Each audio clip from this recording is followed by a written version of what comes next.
Radio Hereford FC, the only station with full match commentaries of the Bulls. Every game, every week.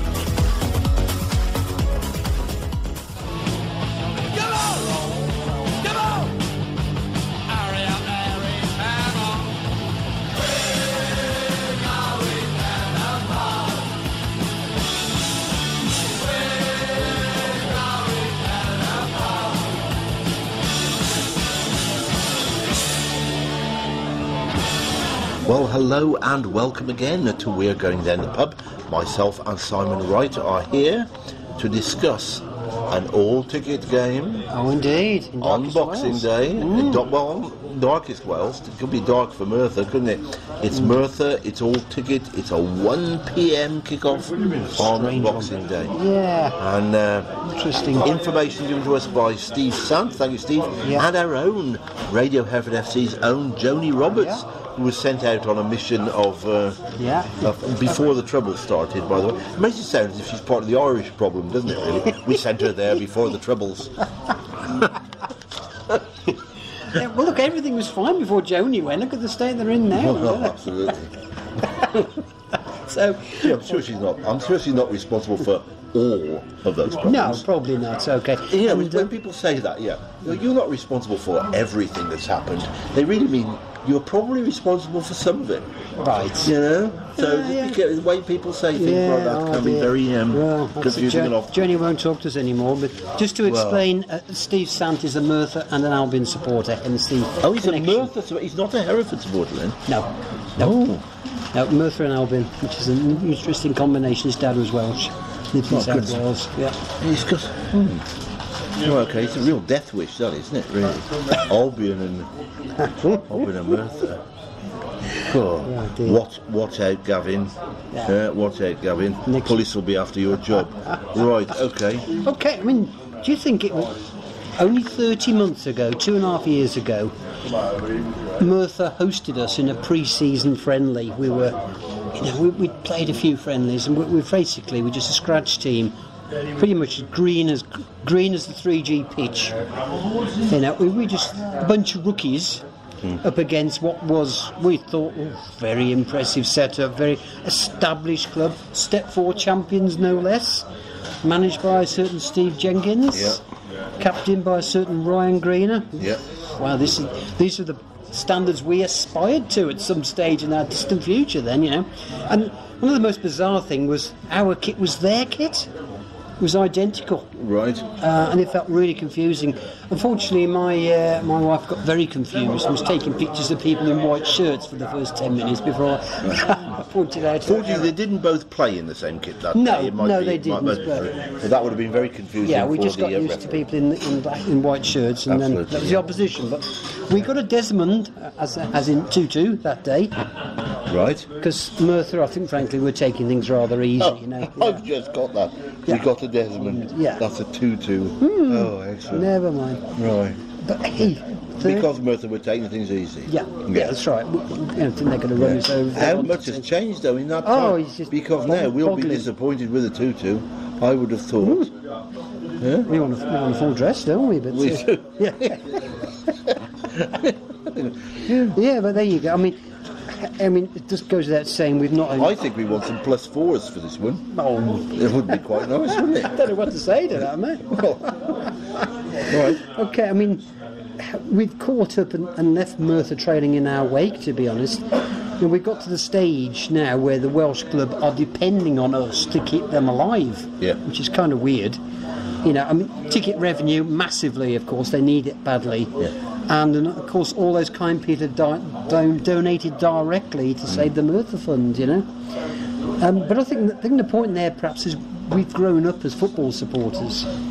Misery at other clubs used to be nothing to do with us. We just thought about ourselves, And other clubs were just ignored, or sadly, some of our support would take the mickle, But we've changed. We understand. We do something positive now. So I think this Boxing Day derby is going to be a celebration of a community club saved and of the wider football family. I certainly think we had that before. Yeah. I know. But they're not out of the woods yet. No, they're not. They're really not. I mean, they've got a temporary board. They've only got 1 point in 6 games since the revolution. And the 900 people who turned out for their first home game dwindled to 400 for the second and 300 for the third.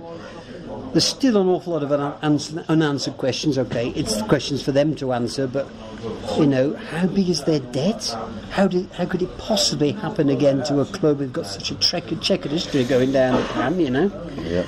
I mean, this is clearly nothing that's just happened overnight. If you go think back to August, Merthyr announced their squad the day before the kick-off, the first game. Yeah, we should have seen there were problems there. Yeah, really. You know. Anyway, look, that aside, let's. There's been a lot of.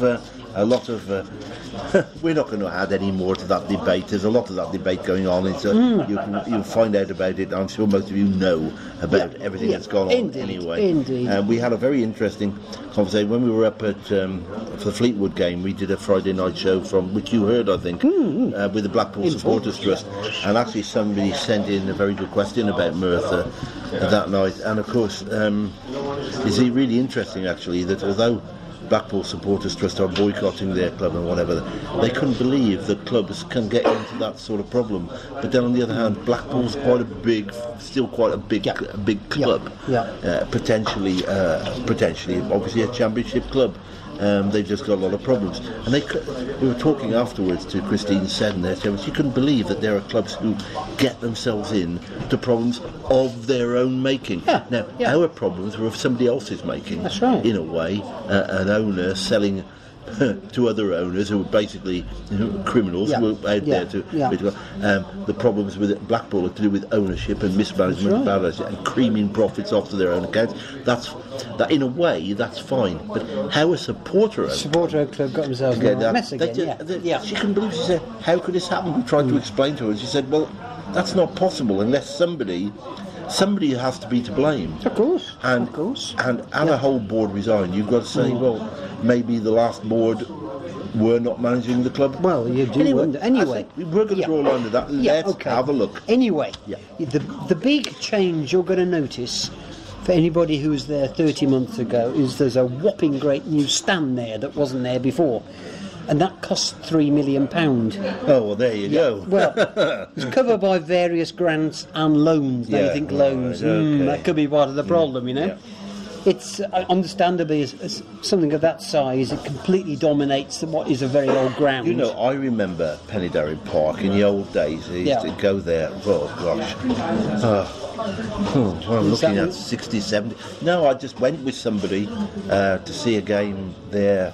Oh, it would be in the late 60s sometime, and it was it reminded me a lot at that time of St George's Lane in Worcester, quite similar. Big old barn of a place, and to a certain extent, I suppose parts of it must still be there. Yeah, exactly. Yeah. I look forward to not going to that one as well, because I'm not going to make it to.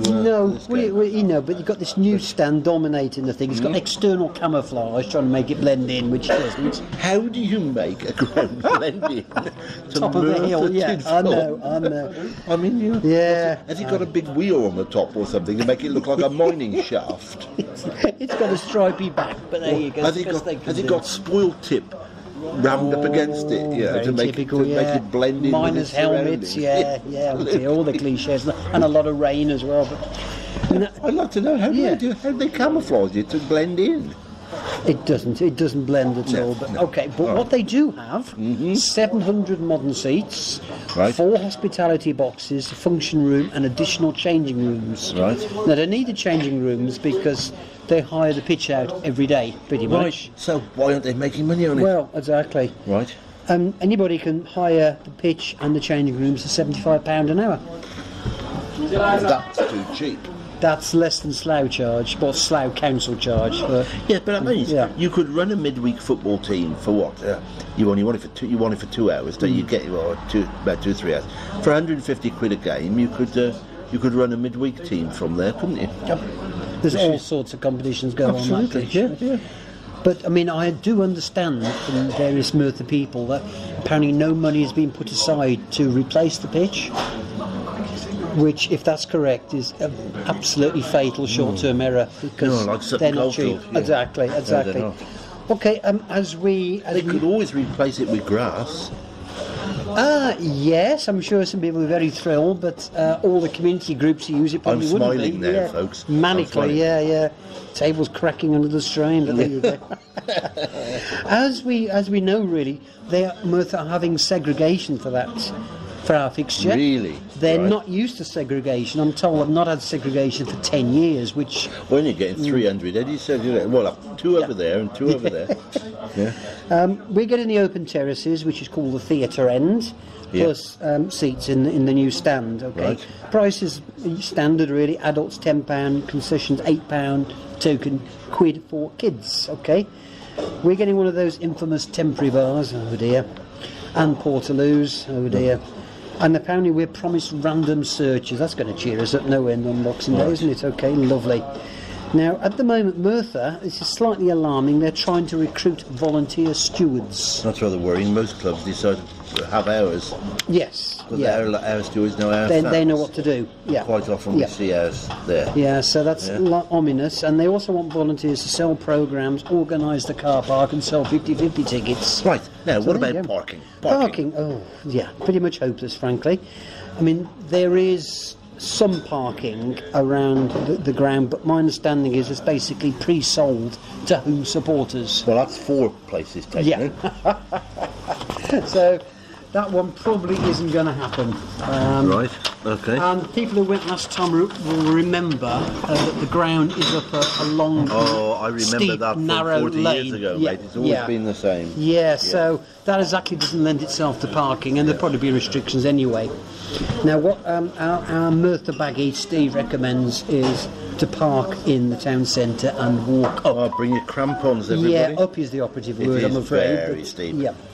But the plus point is that if you want to drink, and you really can't be doing with the temporary bar, it's very handy for the town centre pubs, assuming that the local plods don't tell you no. Yeah. Steve's recommended all sorts of hostelries.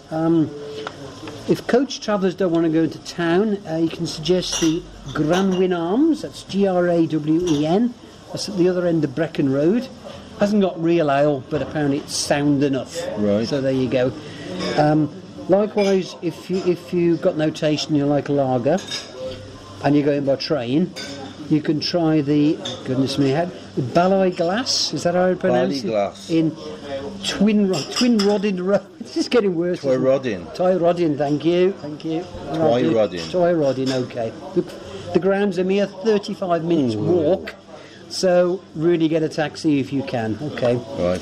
The names don't get any easier, I'm afraid. The local Witherspoons is the Y. Dick Penderin.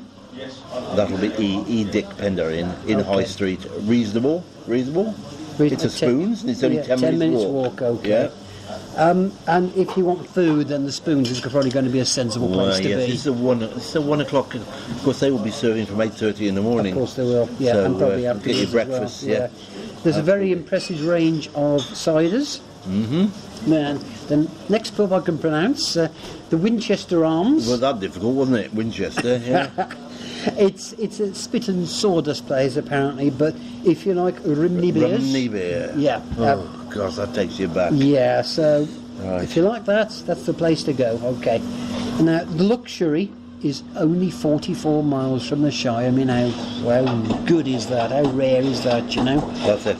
Well, Yep. that means, although this one is possible by train, you're never going to choose to go train. 2.5 hours by train It to seems Cardiff. ridiculous. Isn't it? Yeah, Ridiculous. yeah, stupid. But you know, Hereford Away Days Facebook page. God knows go how on many there. coaches he's already got booked. Yeah, book early. He's it's on his gonna be many popular. already, I think. And I think he's doing hats. I think he's doing giveaway hats for this trip. Yeah. He's good old Reg. So there you Yeah, go. so visit his Away Days Facebook Yep. page. Book early. Get This is in there. going to be very popular. Yep, there you When we go. say book early, it's already getting quite late because that match is on the 26th on indeed, Boxing yeah. Day.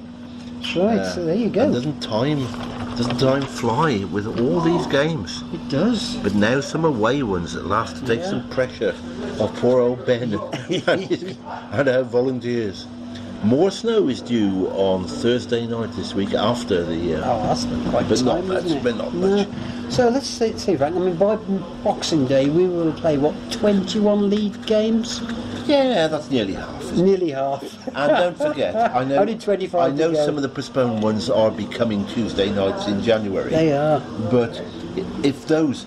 I'm hoping that some of those get postponed again, because you've always got 7 weeks to rearrange them. And it would be rather nice if some of those could be pushed more towards maybe March time rather than January time. King's Lynn on the 30th January the of 30th, January. that's the challenge. Yeah, well, I think we're travelling up on the Sunday and staying till the Friday week in order to make sure we get them out. Now, the thing is, I think if you can, with games like that, is to actually travel up on the day of the match and stay over and drive back the following morning. It's got to be done, unfortunately. That will if be you the can, easiest way of doing it, if you can. What we're doing. Things like places like King's Lynn. But anyway, that's for... we'll be back with you after Christmas. Happy Christmas to both our readers and listeners. It's both our readers, perhaps, and listeners. Yeah. No, it's really nice that we know we have some avid listeners out there who try and catch up with us every time. I know this by the insults you throw at me when I bump into you. Which... You sound like you've met all our listeners then. No, I've met a few. Well, thank you very much for listening, and we'll catch up with you again very, very soon. And a very happy Christmas to you all from everybody at Radio Hereford FC, but particularly from Simon and myself. Have a great time, and we'll see you soon. Bye now.